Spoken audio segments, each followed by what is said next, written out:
Thank you for inviting me. I very much appreciate being here with all of you. Can people hear me okay?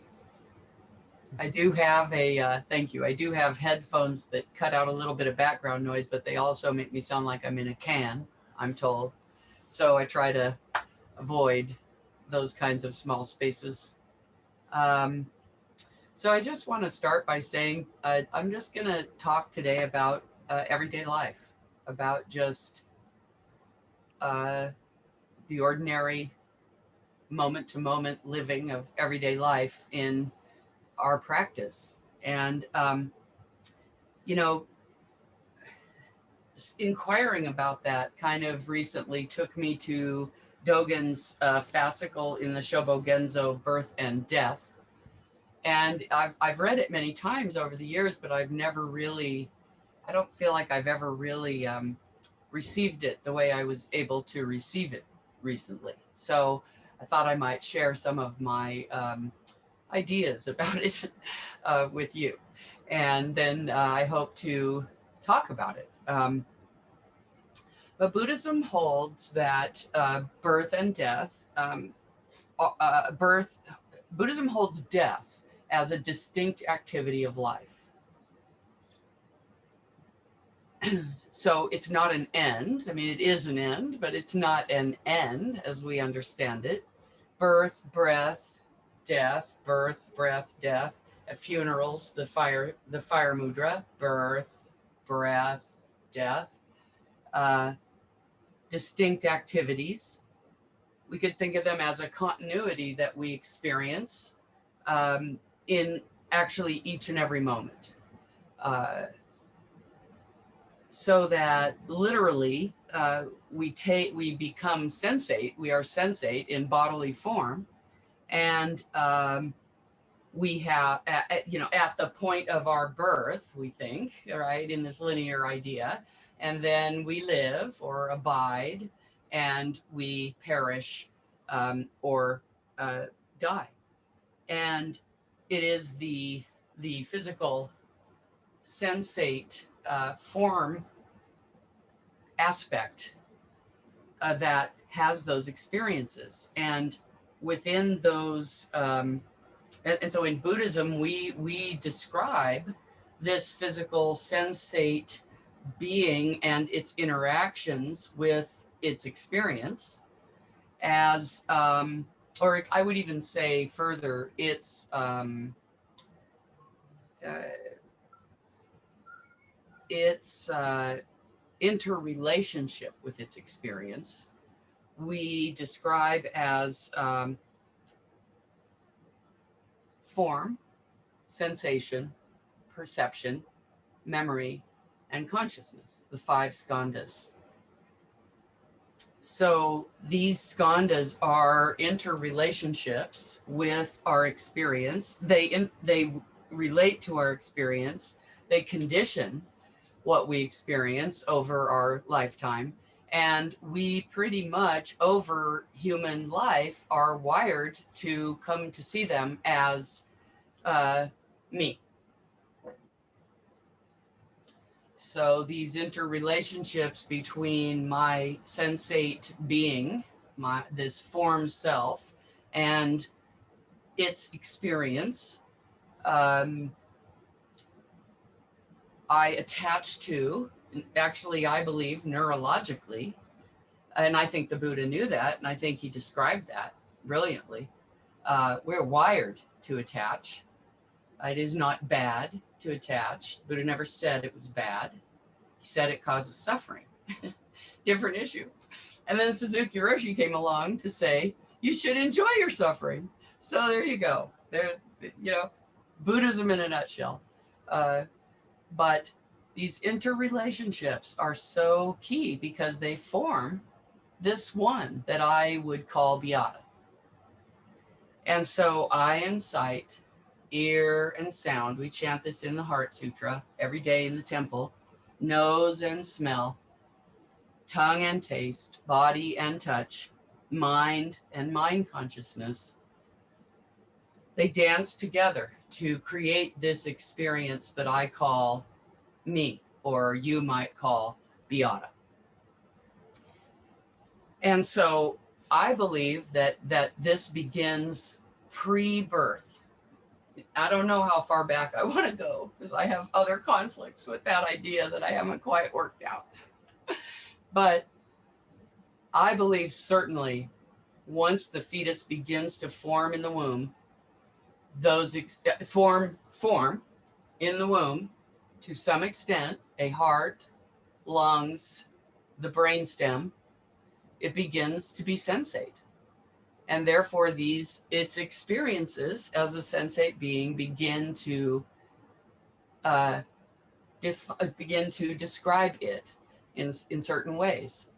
What is positive, negative, and neutral to the body gets interpreted, gets recorded, and therefore becomes part of the whole experience. And then I think pre-verbally after birth, I think birth and pre-verbally after birth, and then for the rest of our lives, we work with this. This is ordinary life, everyday ordinary life, eye and sight, ear and sound, skin and touch, and so forth. So, and they continue to condition us. So becoming more and more familiar and intimate with these five skandhas is profound practice. And it is, in some ways, very much what we're doing in Zazen. So we learn about ourselves right from the start. We learn who we are. We learn who this one Beata is. And then I believe we sort of get confused. I think this is kind of central to the teaching. And I start to identify, for example, with Beata as a solid being. Because look at all these things about Beata that I can tell you and, we can talk about and right. And I think those things are Beata. So that's what I bring to the world. I describe myself that way. What I do, you asked me where I lived. Oh, very solid, right? This is it. And here's where I work. I added that. I noticed that I added that. So I find it amazing to just understand these interrelationships that our bodies, even in our sleep, are engaged with, because we are sensate in our sleep. We are sensate in a coma. Certain of these skandhas remain. So we begin to condition to the smell of mother within 2 hours of birth. Within 2 hours of birth, we prefer mother, the smell of mother, to any other smell that's presented.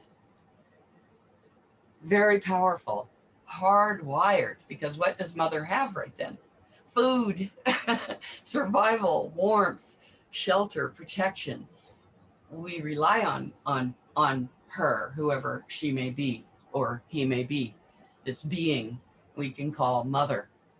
So, I feel, I want to give this example because it's powerful, but not to scare you, just to say it's personal so I can share it and then, kind of put some Dharma in light of it, or bring it to the Dharma maybe. So I learned about myself in the betrayal of those who should have cared for me. That's something I've only recently come to understand, and I am 62. So, and by the way, I have not turned away from knowing this. I've been working with this for 40 years. So with this one here, this conditioned set of interrelationships with these skandhas, and I believe that very, very early. Betrayal and the failure of those who I counted on, with whom I was hardwired. I learned through those eyes, or in those eyes, you could say, someone that is this one here, not worth responding to, and to hearing or seeing or caring for. So something invisible, maybe, inaudible. I think this is pre-verbal, so I'm trying to put words on what is really inconceivable. But something, someone that, you know, didn't sort of take up space, wasn't, you know, worth a turn of the head or a picking up or a comforting. Something that doesn't matter to the world. I believe I concluded that pretty early. This one doesn't matter to the world. And so I decided that this one, Beata, right, who I know is not myself, she's just one experience in the life of the self. I get that now. But early, I decided that she must have some basic flaw, some flaw so undesirable to the world that that this one is abandoned and left, you know, to fend for herself. And I think that the body took in those messages. I don't think they were taken in the conceptual mind. Therefore, they are inconceivable. We can't conceive how that could be, but that is my body's experience. And I know that because at 62, my body still reacts like that. So I still have to look at that. I still have to, it's still part of me. That conditioning early about shelter and safety. So I decided, and this was a weird one for me. Somewhere I decided in there, probably by the time I was about 6, I made the decision, I will die soon. I will die soon. I will not live very long. I didn't know how long very long was. I certainly never thought it was 62 years. Okay, so I mean, I'm way out, you know, like way past anything I ever, so I've given up thinking about this at all. But I truly believed that my whole life. So I raced for everything. If I wanted a degree, I had to get it in 3 years. Could it be done in 3 years? I wanted it in 2 years. Why? Because for some reason, I thought if I died, I should have that degree. I mean, there's no logic in this. It's just conditioning. It's ancient. It could even be older than my birth. We don't know what is being worked here. Could belong to mom, I mean, or dad, or who knows. This is just what's happening here for me. So, and that if I died soon, it wouldn't matter. Like I could just slip out. And some of you who have practiced with me, like, it will know that I did that for years in practice. I would just slip out. I'd be fully involved in something and then get scared and just slip out. And I assumed no one noticed. And again, every time I got a comeuppance on that. In sangha, people noticed. I actually was seen and heard, and I was like, what? I just, wait, because I knew I was invisible, inaudible, etc. These beliefs are powerful, and they're conditioned without verbal, with nothing verbal, you know, or very little, you know, at very young ages when they can't really be thought about. So, and the only thing people would notice is that the world was a better place. So that's what I believed. By the time I think I was about 6, I'd pretty much settled on that. And so I decided, I feel I decided somewhere in my body that that if confronted and expected to present my own needs, or even just if I have a need, I would collapse and I would not express it, because that would be my best effort at safety. And if I wanted something, I would never express that. That is just not okay. Because why? Because I don't matter. I'm invisible and inaudible anyway. I'm gonna die soon. So what point is it, right? So it's all kind of has this weird logic. Because conditioning always does. We always defend it. So I'm laying this bare before you so you can see how even things that old are still alive and well, and they affect how I experience. They affect this interplay, this dance that we all are in between this one and her or his or its experience in the world. So I decided also at the same time, and this is my mind, I don't know, I'm betting this is not that unusual, that I would fight like hell. I was going to be a scrapper, and I was going to get what I wanted and meet my goals, and I was going to scrap and scrape, and nobody could stop me. So on the one hand, I'm going to collapse, and I'm going to hide. On the other hand, I'm a scrapper and I can get through anything. And, like this incredible, like, verve and energy behind having survived as basically, a refugee from a very young age. So eye and sight, ear and sound, nose and smell, tongue and taste, body and touch, these things are not, they are conditioned. They are not mind and mind consciousness. They are all conditioned from the very beginning. Within 2 hours of birth, we can measure it. And in my case, I have this dramatic story, but its only purpose is to elucidate this point, which is that, man, what chance do we have, any of us, to actually experience what we experience with these form selves, this form manifestation, in any kind of pure way, without the mediation of all the conditioning that is also present. And I feel like that's why we do zazen. So conditioned through these 5 interrelationships, or 6 interrelationships, we like and dislike certain conditions, and then we seek certain conditions and avoid others. And that seeking and avoiding causes suffering. It's not bad, it just causes suffering.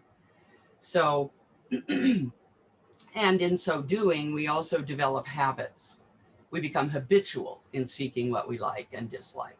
And then when we seek only what we like and avoid what we dislike, then truly neurologically, gray matter begins to shed.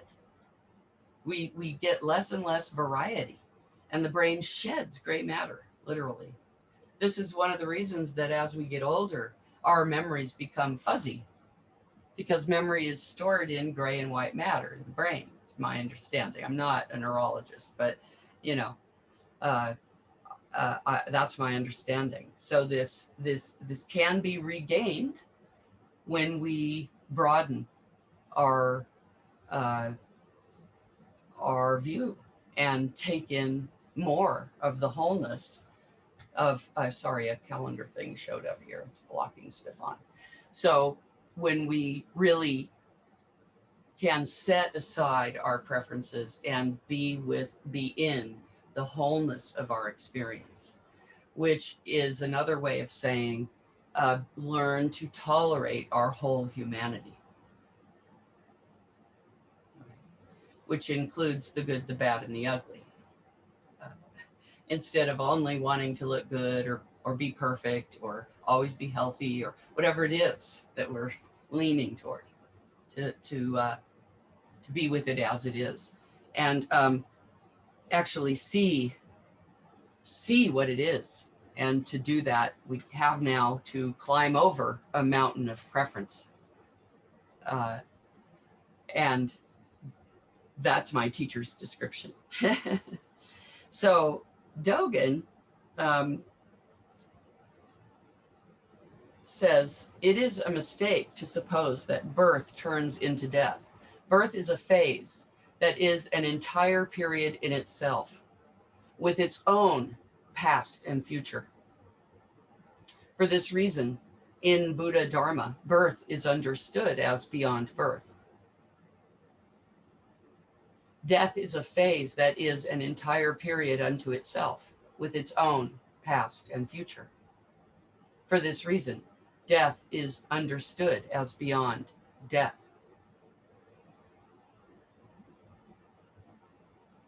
So, birth and death are not one. They also are not 2, he goes on, in birth, there is nothing but birth. And in death, there is nothing but death. Accordingly, when birth comes, face and actualize birth. And when death comes, face and actualize death. And so remember, birth, breath, death. Birth, abiding, death. This is our lives in every moment, every second, every minute, every hour, every day. That is the truth of what. And so Dogen says in another part of the Shobogenzo, he says, never wander far from birth, breath, and death. That's our lives. That's our most intimate life. And then everything else is sustaining that cycle. Sometimes we call it fanning a corpse. So, how do we, as people with these conditioned five skandas, 6 senses, in interrelationship, filtering, and maybe not always clear seeing, how do we awaken to our Buddha nature? How do we awaken to who we actually are, beyond Beata, or maybe it's hard. This is the inconceivable. You have to say something, but you can't. There's no word. So, but I don't want to say bigger than, or because Beata, I need her to cross the street and do other things, wash the dishes, whatever. I need her. I don't want to put her down, but she has limitations. And so who is this one without all that overlay? And so how do we awaken to that? So here's what Dogen says, same fascicle. He says, the birth and death, this birth and death is the life of a Buddha. If you try to exclude it because it causes suffering by its very nature, all of it causes suffering, you will lose the life of a Buddha. If you try to exclude it, you will lose the life of a Buddha. Maybe those parts of yourself, oh, this is awful. The world hates this. I don't like this. I suffer for this again and again and again every time it happens, but I do it again and again and again. Like maybe there's some part of you like that. And you keep bringing it because you need to be with people. You're wired. You're hardwired. So that's vulnerability defined right there, right? So we put ourselves out there, and if we exclude those parts of ourselves, we try to hide them. We try to, oh, I'm not that. I'm a quantumist all the time. If we try to do that, that's not the life of the Buddha. The life of a Buddha is absent if you try to exclude birth and death. The whole enchilada, in other words, of the human experience or the human realm. If you cling to it, trying to maintain it, trying to remain in it, you will also lose the life of a Buddha. And what remains will be the mere form of a Buddha. Only when you don't avoid birth and death or long for it do you enter Buddha's mind. And then in true Dogen form, he goes on, however, do not analyze or speak about it. Just set aside your body and mind. Forget about them and throw them into the house of the Buddha. Then it is all done by Buddha. I have lived with chronic pain, both physical and mental anguish, my whole adulthood. And Darlene Cohen, my teacher, once said to me, Beata, you have to throw your body on the sangha. I'm sure the sangha will enjoy hearing that, but it is such a powerful teaching. Forget about you and what you think are your special needs, and what it would take to provide for you to sit this weekend, or whatever it is, right? Whatever you're throwing up as you're the barrier, your body won't do what. She said, throw your body on the sangha, throw them into the house of the Buddha, and let it be taken care of by Buddha. So you are not out there. Beata could rest, and the sangha and the Buddha, same, would do the caregiving, would meet the refugee.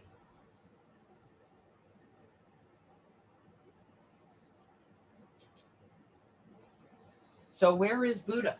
That was the title of the talk. And for a minute this morning, I thought, where did I come up with that?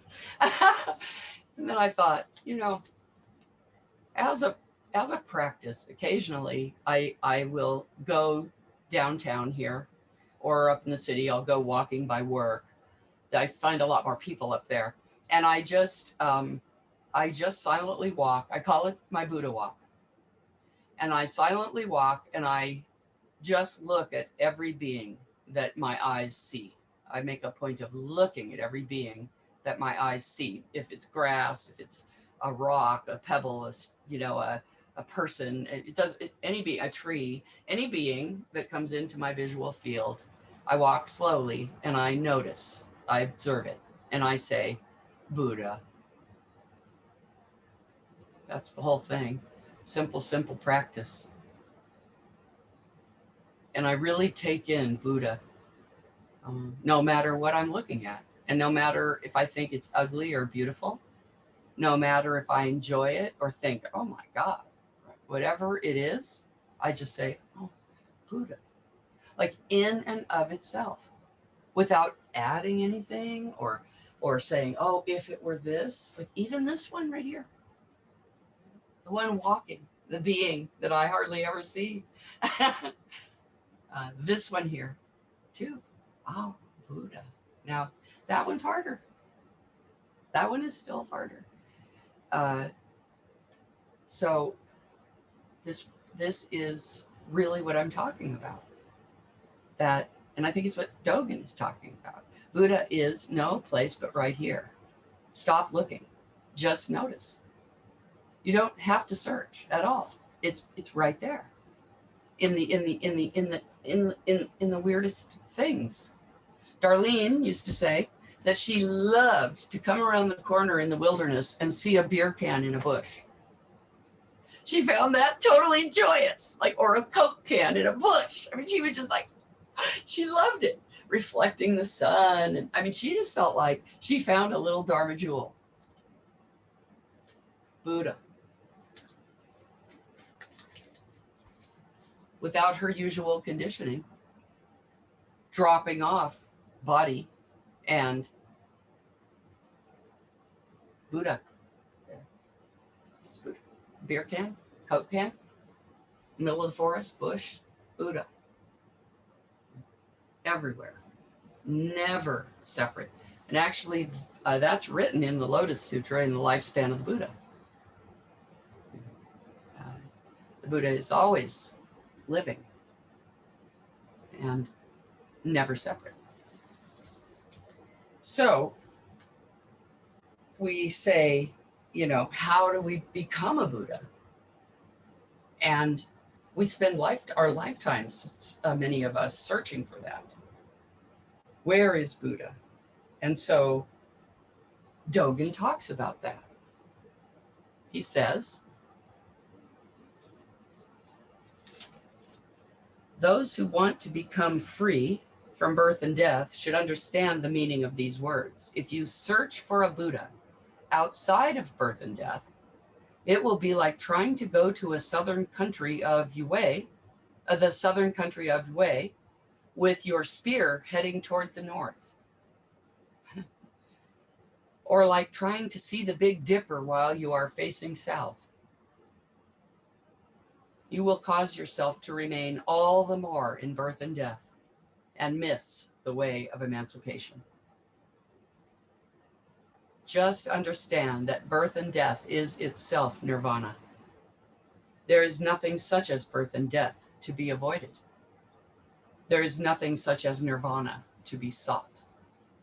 Only when you realize this are you free from birth and death. And he says there's a simple way to do that.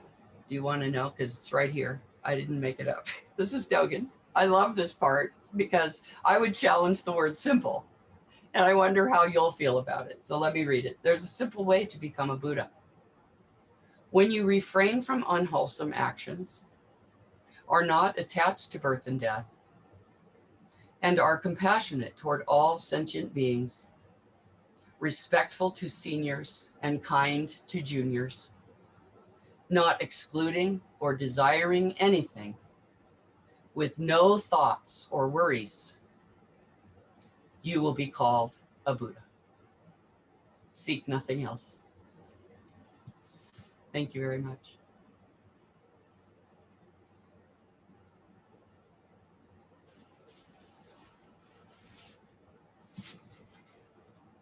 And, you know, I just want to say I had meant to start with a Malcolm X quote in honor of Black History Month.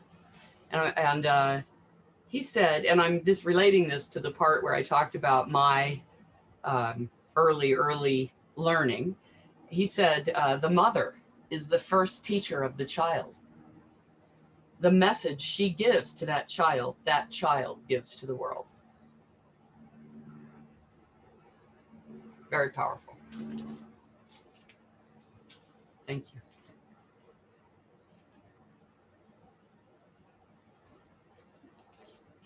Meow? Can we have some questions, perhaps, or comments? Everyone should be able to, I think, unmute themselves.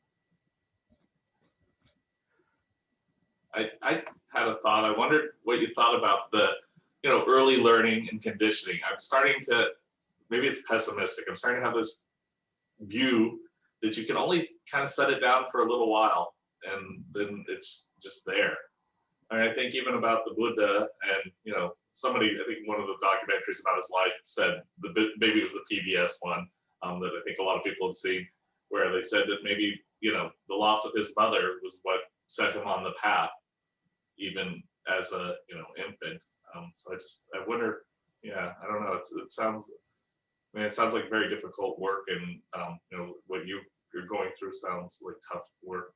Realizing this about people who gave you life or took care of you in your early years or responsible for you, but I just I find myself just always back to sort of my conditioning again. It's like I feel like I can place it down for a little bit, maybe in Zazen, hopefully, for a little while, but I do not seem to feel like I can ever get away from it, really. Just wonder what you thought about that. Yes, I think that conditioning is so powerful that it causes us to forget who we are. I mean, think about how powerful that is. It literally, by 2 hours old, we have forgotten. That, I mean, I can't think of much that's more powerful as a river, a torrent. So I think that's right, and I think it takes a tremendous effort and maybe willingness to continually return to one's edges to do this. But you know what? I'm going to get up every morning. I'm going to end up in my bed every night.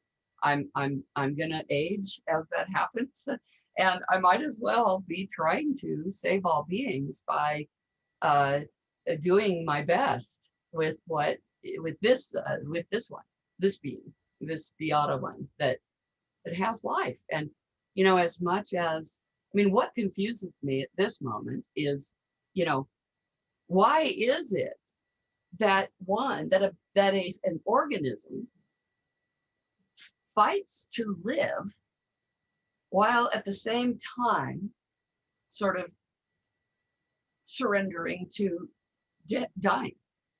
But how could that coexist until I began to say life wants to be lived? Once life is living, it wants to live. And that is greater than Beata. Because if it weren't, Beata would not be alive. There's a way that life is very powerful. And so therefore, not feeling like I can make a decision to end life, because it is the inconceivable, it is the the raging torrent, it is the I'm in it, I'm in the river. So not thinking I can come out and take myself out of the river. How do I how do I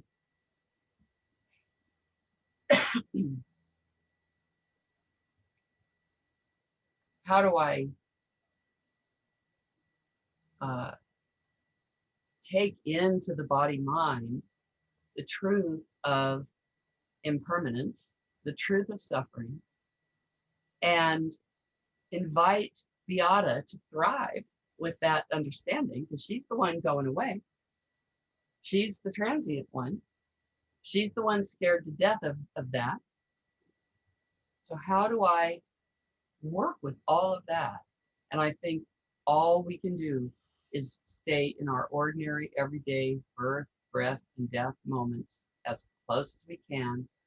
And, I had an experience at work last week where I said something I shouldn't have said. Sometimes because of my PTSD, in highly pressured situations, I say stupid things. I'm just telling you, I say stupid things. Sometimes they hurt people. Sometimes they just offend people. Sometimes they're disrespectful. I own it. I know it, but it's almost involuntary. I don't know. I mean, I'm working with it. I've been working with it for 40 years, so I don't make guarantees. But like you said, Cato, I Beata is neurologically developed in this pattern, and it is habit. It is habit. So I'm learning other habits to help me look at that habit. It's a lifelong effort to make space for Beata to be able to see and just be able to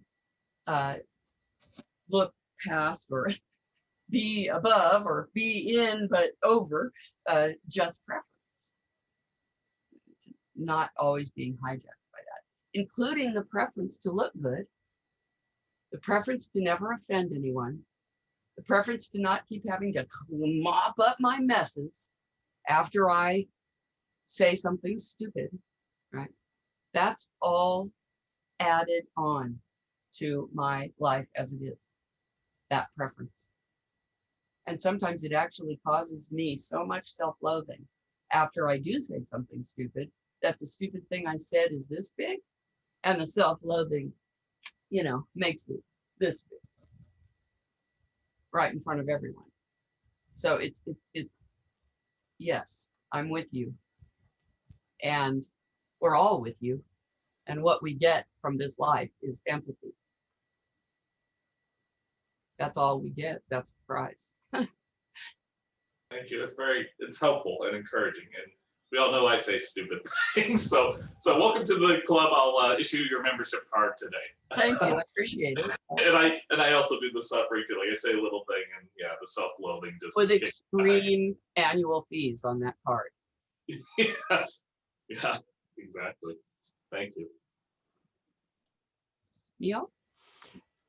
Thanks very much, Beata. I identified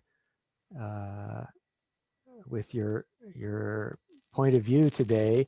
I'll be 70 pretty soon, and it's only in about the last year that I have come to recognize the impact of trauma I experienced as a toddler that has lasted my whole life. And it's only dawned on me how significant that is.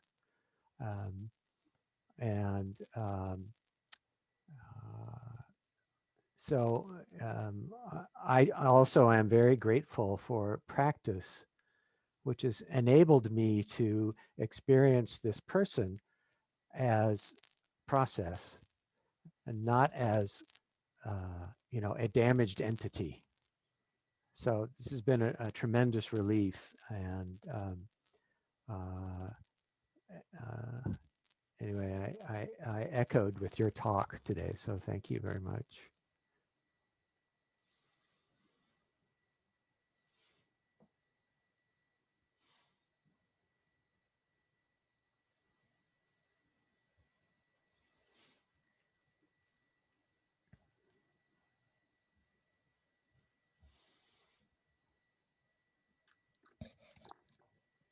Hello, Beata, I'll say something.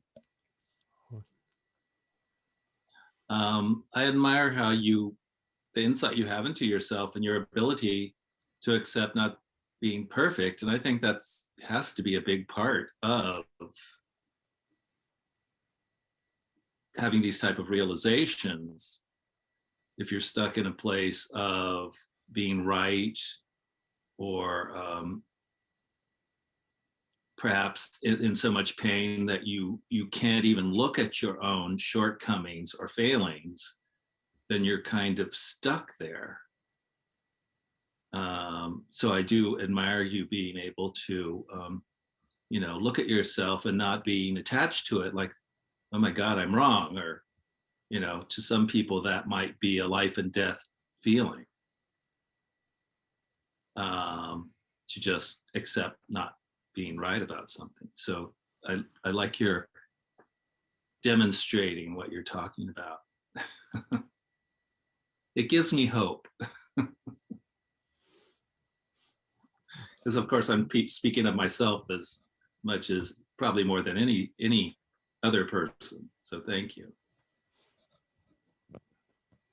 My teacher, Catherine Thanis, years ago at Santa Cruz Zen Center said, she was sitting on the floor, about 82 years old, looking like a mountain. Mio knows Catherine. And she was a mountain. Trust me on that. And she looked up. She'd been looking down at some materials. We were in class. And she looked up and she said, "There is no Catherine. Isn't that joyous?"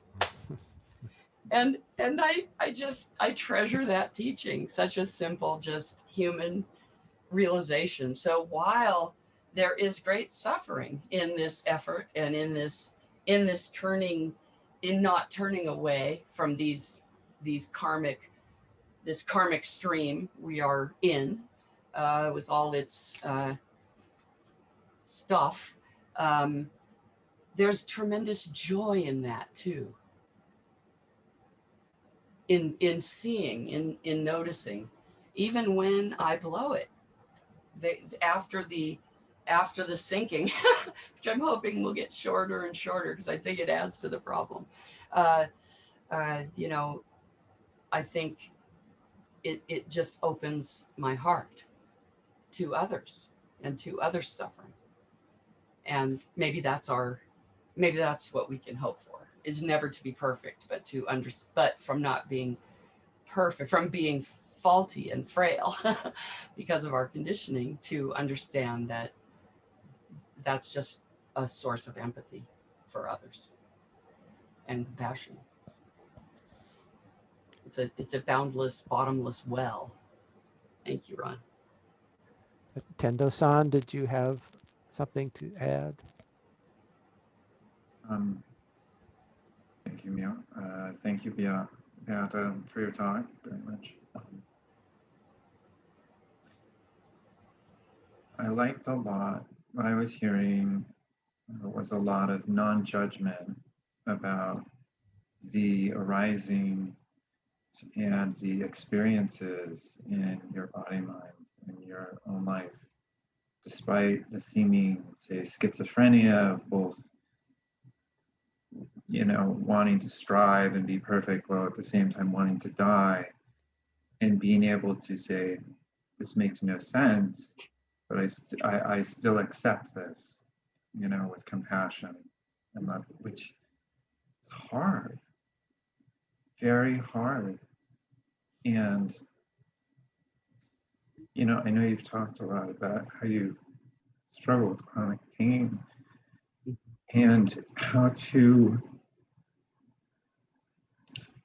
have a sense of acceptance and grace and welcoming to the whole body, and to be vulnerable with others like you've been with us today. I wanted to say thank you.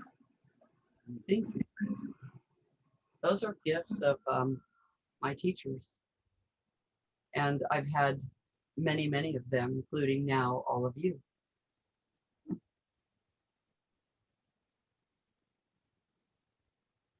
Thank you, Richard. Oh, Beata, thanks very much. Listening to your words today, there were certain moments, they were like bingo moments. Wow.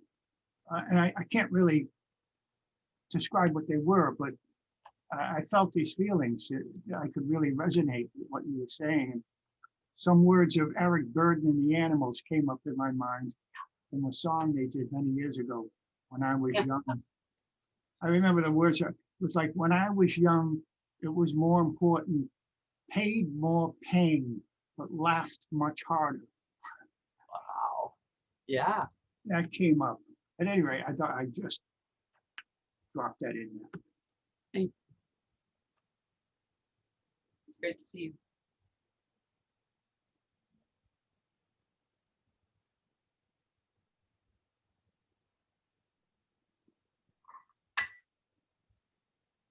So all is quiet. Maybe it's an okay stopping time.